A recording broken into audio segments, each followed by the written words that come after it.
আসসালামু আলাইকুম রহমতুল্লাহ। কখনো কি মনে হয়েছে আপনি সারাদিন খুব ব্যস্ত ছিলেন, কিন্তু দিন শেষে আসল কাজটা করা হলো না? সত্যি বলতে আমি নিশ্চিত আমাদের অনেকেই এমন পরিস্থিতির মুখোমুখি হই। একদিকে কাজের চাপ, আর অন্যদিকে Facebook, YouTube, TikTok, notification, phone call, এগুলো আমাদের মনোযোগ টুকরা টুকরা করে ফেলে। কিন্তু এটি কিভাবে বদলাবো? কিভাবে আমরা দিন শেষে তৃপ্তি নিয়ে বলতে পারি, হ্যাঁ, আজ আমি কাজটা করেছি, গুরুত্বপূর্ণ কিছু করেছি? এর উত্তর একটা শব্দে লুকিয়ে আছে: ডিপ ওয়ার্ক।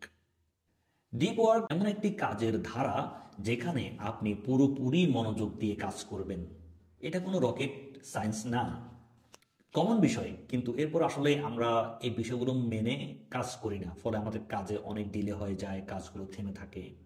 ঠিক আছে, ধরুন আপনি একটা কাজ শুরু করেছেন, ঠিক তখনই ফোনের নোটিফিকেশন বেজে উঠলো। কেমনটা লাগে?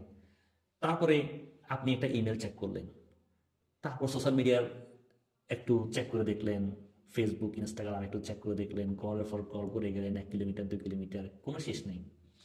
এটি এমন একটি পদ্ধতি যা আপনাকে শেখায় কিভাবে সব বিভ্রান্তি দূরে সরিয়ে রেখে আপনার পুরো মনোযোগ নিয়ে কঠিন কাজ করতে পারবেন। আর এই পদ্ধতিতে কাজ করার সময় আপনি শুধু কাজটি শেষ করবেন না, বরং আপনার কাজের মান হবে অসাধারণ। ডিপ ওয়ার্ক হলো এমন একটি অবস্থা যেখানে আপনি আপনার মস্তিষ্কের পুরো শক্তি কাজে লাগিয়ে বড় বড় সমস্যার সমাধান করতে পারবেন। আর এটা শুধু কাজের মান উন্নত করে না, বরং আপনার সময়ের সর্বোত্তম ব্যবহার নিশ্চিত করে।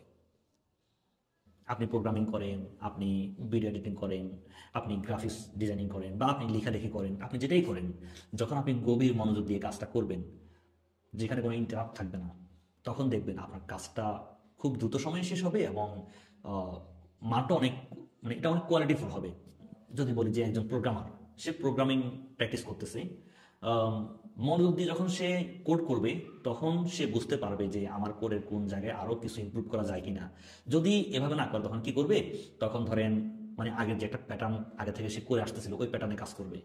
কিন্তু যখন মনোযোগ দিয়ে কাজটা করবে, তখন তার মধ্যে একটা নতুন নতুন জিনিস তার মনের ভিতর আসবে।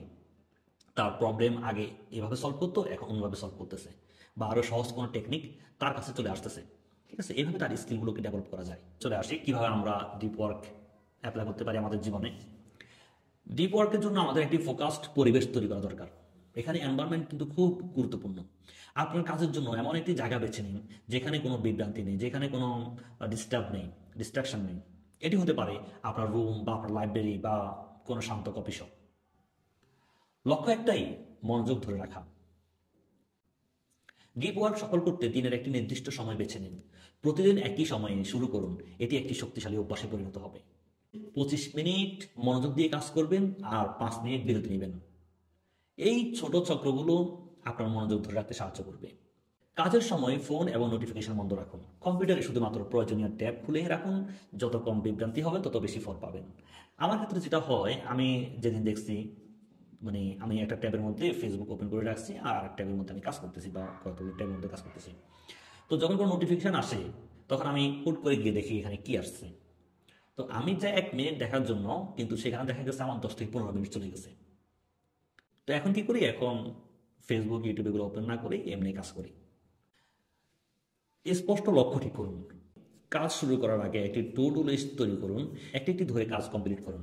এটি আপনার মনোযোগকে সঠিক পথে রাখবে এবং আপনার নির্দিষ্ট দিনে নির্দিষ্ট কাজ করার জন্য আপনাকে দেবে, শক্তি যোগাবে। পর্যাপ্ত বিরতি দিন। গভীর মনোযোগের পর আপনার মস্তিষ্কে রিফ্রেশ করতে বিরতি দিন। হাঁটুন, একটু ঠান্ডা হন। পরবর্তী সেশনের জন্য এটি অত্যন্ত জরুরি।